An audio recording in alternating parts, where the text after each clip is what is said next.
अस्सलाम वालेकुम, मैं हूँ Ayesha Afridi, women fortune tech की को-फाउंडर।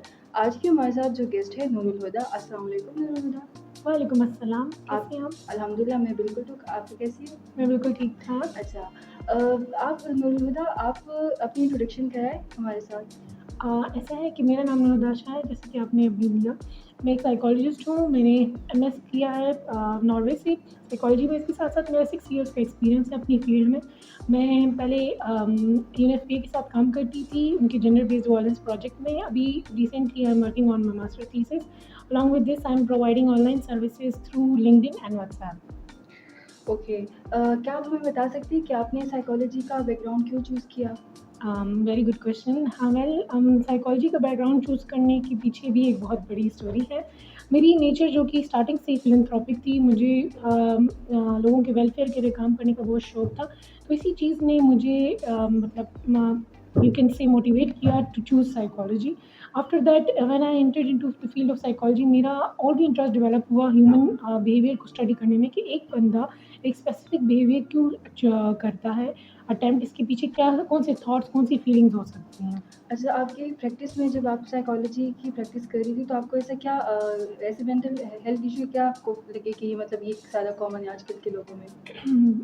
वेल, हमारी सोसाइटी में अगर आप देखें तो डिप्रेशन, एंजाइटी, स्ट्रेस ये ऐसे कॉमन यू कैन से मेंटल इलनेसेस हैं या डिसऑर्डर्स हैं जो कि यूथ से लेके ओल्ड एडल्ट्स तक मतलब पाए जाते हैं।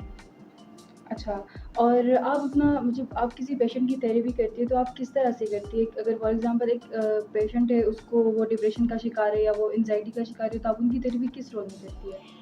ऐसा है कि हमारी थेरेपी की जो मतलब फर्स्ट ऑफ ऑल जब पेशेंट हमारे पास आते हैं तो फर्स्ट जो सेशन होता है हमारा वो तो पूरा असेसमेंट बेस्ड होता है। हम उनकी डिटेल हिस्ट्री लेते हैं, उनके बैकग्राउंड का पता करते हैं, उनके करंट इश्यूज़ को देखते हैं, उनकी मतलब डिटेल पैरेंटल हिस्ट्री वगैरह देखते हैं कि कहीं उनकी जीन्स में तो ये स्पेसिफिक डिसऑर्डर तो नहीं आ रहा। उसके बाद जाके उनका डायग्नोसिस किया जाता है।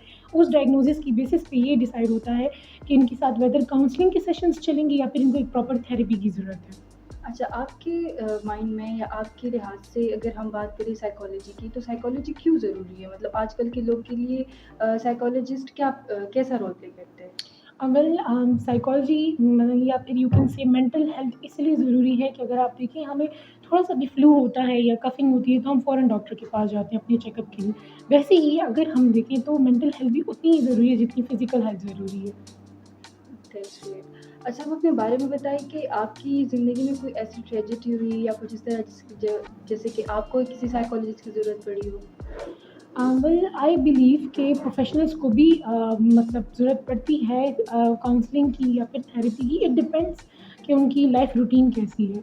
समटाइम्स ऐसा होता है कि साइकोलॉजिस्ट अपनी ड्यूटी की वज़ह से या वर्क रूटीन की वज़ह से इतने बर्न आउट हो जाते हैं कि उनको भी काउंसलिंग की या फिर थेरेपी की ज़रूरत पड़ती है। So it's better for a psychologist to also consult his or her senior. अच्छा और अपनी लाइफ़ का कोई ऐसी फ़नी स्टोरी बताएँ जिसमें आपने साइकोलॉजी की जर्नी में फेस की हो या कोई भी इससे हट के कुछ भी फ़नी कोई स्टोरी हमारे ऑडियंस के साथ शेयर करें आप? I don't know whether it's funny और नॉट बट ये कि मुझे जहाँ तक अब तक के 6 इयर्स के अपनी वर्किंग एक्सपीरियंस में मुझे ये फ़ील हुआ है कि हमारे खैबर पख्तूनख्वा में काफ़ी चेंजेज़ आए हैं। आप और मैं अगर खैबर पख्तूनख्वा की एक अंडर डेवलप्ड सिटी में पेशावर में बैठ के अगर इस वक़्त पॉडकास्ट कर रहे हैं मेंटल हेल्थ के ऊपर, साइकोलॉजी के ऊपर, तो इट मीन्स ये बहुत बड़ी डेवलपमेंट है हमारे लिए और हमारी फ़ील्ड के लिए। तो इसके साथ-साथ मैं ये चाहती हूँ कि लोग इसको मतलब अंडररेटेड ना लें।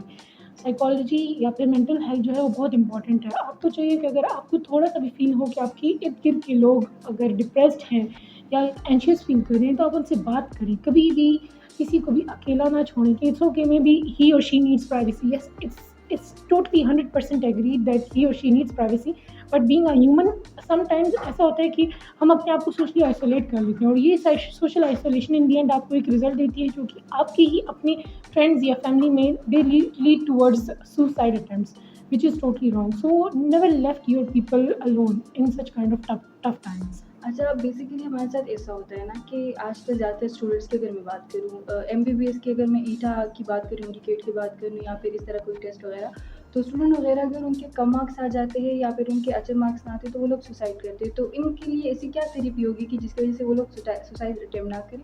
बहुत अच्छा सवाल आपने रेज़ किया है। फ़र्स्ट ऑफ़ ऑल ये यहाँ पे हमें देखना है ना, यहाँ पे हमारी सोसाइटी में पीयर प्रेशर और पेरेंट्स की एक्सपेक्टेशंस बहुत हाई होती हैं। यहाँ पे जो स्टूडेंट्स अगर सुसाइड की स्टेज तक तभी पहुँचते हैं जब वो उनके घर का एनवायरनमेंट ऐसा हो कि पेरेंट्स उनको फ़ोर्स करें कि फलाँ का बच्चा इतने मार्क्स ले सकता है, तो तुम क्यों नहीं ले सकते?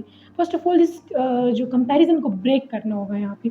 आपका बच्चा अगर स्टडीज़ में इतना अच्छा नहीं है, तो क्या पता वो किसी और एक्टिविटी में अच्छा हो, क्या पता वो स्पोर्ट्स में अच्छा हो। ज़रूरी तो नहीं है कि एक बच्चा अगर 90 प्लस मार्क्स ले आए तो दूसरा बच्चा भी 90 प्लस मार्क्स ही ले। एक एवरेज बच्चा आगे जाके बहुत अच्छा साइंटिस्ट भी बन सकता है, बहुत अच्छा फुटबॉलर भी बन सकता है, just like Ronaldo and other team players अगर आप कह सकें। इसके साथ-साथ ऐसे बच्चों के लिए हमें अवेयरनेस कैंपेन्स शुरू करनी चाहिए। उनको ये चीज़ बतानी चाहिए, उनके अंदर कॉन्फिडेंस डेवलप करना चाहिए, सेल्फ कंपैशन जो कि आजकल बहुत लैक करते हैं लोग, जिसके ऊपर मैं काफ़ी मतलब अपने क्लाइंट्स को भी और अपने पेशेंट्स को भी इस चीज़ की मैं मोटिवेट करती हूँ। अपने लिए अच्छे और पॉजिटिव वर्ड्स यूज़ किया करें। When you wake up early in the morning, try to give yourself at least 4 to 5 minutes जिसमें आप अपने आप पॉजिटिव वर्ड्स बोला करें, जैसे कि I am strong, I am intelligent, I can do wonders in life, I am healthy, I am wealthy, the universe is aligned with my goals. These are the words जो कि आपको motivate करते हैं, और ये वर्ड्स अगर आप देखिए कंसिस्टेंटली अगर आप 21 डेज़ तक करें तो आपके अंदर एक ड्रास्टिक चेंज आता है, because it has been said through research कि 21 डेज़ या 28 डेज़ तक अगर कंसिस्टेंटली आप लोग किसी एक मतलब चीज़ को लगातार करें तो वो आपकी हैबिट बन जाती है। अच्छा, आप हमारे साथ कुछ ऐसा शेयर करेंगी जो कि मतलब आजकल के लोग के लिए हेल्पफुल हो? क्योंकि हमारी ऑडियंस भी देख रही है, तो मैं चाहती हूँ कि ऑडियंस के लिए भी साइकोलॉजी से रिलेटेड कोई हेल्पफुल हो, कुछ ऐसा कोई पॉइंट आपके माइंड में हो? फ़र्स्ट ऑफ़ ऑल ये कि मतलब आप लोग ज़्यादा कोशिश करें कि सोशल मीडिया और ये जो चीज़ें होती हैं, इनको इतना अपने ऊपर सवार ना करें। सोशल मीडिया बहुत अच्छा प्लेटफ़ॉर्म है, अगर उसको पॉज़िटिवली यूज़ किया जाए। जिस तरीके से हमारे आजकल सोशल मीडिया की जो ड्रामाज़ हैं, उनमें काफ़ी ज़्यादा पर्सनैलिटी डिसऑर्डर्स को बताया जा रहा है। जिस तरीके से नार्सिसिस्टिक पर्सनैलिटीज़ के ऊपर ड्रामे बने हैं, लोगों को अवेयरनेस दी गई है, अगर मेल कैरेक्टर ऐसा होता है या फीमेल कैरेक्टर ऐसा होता है, तो उससे आप लर्न करें। उन कैरेक्टर्स को ऑप्ट ना करें। इसके अलावा सोशल मीडिया का जो नेगेटिव इम्पैक्ट ये होता है कि वहाँ पे कंपैरिज़न स्टार्ट हो गई, जिसकी वज़ह से स्पेशली फीमेल्स और मेल्स में अपनी बॉडी इमेज से लेके बहुत ज़्यादा इनसिक्योरिटीज़ डेवलप हो गई हैं। एक्ट्रेसेस जो जा रही हैं अपनी सर्जरीज़ वगैरह करा रही हैं, तो और फीमेल्स जो कि अफ़ोर्ड नहीं कर सकती, वो भी इस चीज़ की वज़ह से डिप्रेशन में जा रही हैं कंपैरिज़न्स की वज़ह से। ओके, आपका बहुत शुक्रिया नूर कि आपने हमें इतना टाइम दिया and thank you so much audience कि आप लोग हमारी ये वीडियो देख रहे हैं। आप लोग उम्मीद करती हूँ कि आप लोग के लिए ये पॉडकास्ट हेल्पफुल रहा होगा और आप लोग हमें नेक्स्ट पॉडकास्ट के बारे में बताएं कि हम नेक्स्ट पॉडकास्ट किस हवाले से करें एंड मेक श्योर कि हमारा जो यूट्यूब चैनल है इसको सब्सक्राइब करें, लाइक करें एंड शेयर करें एंड कमेंट करें। Thank you.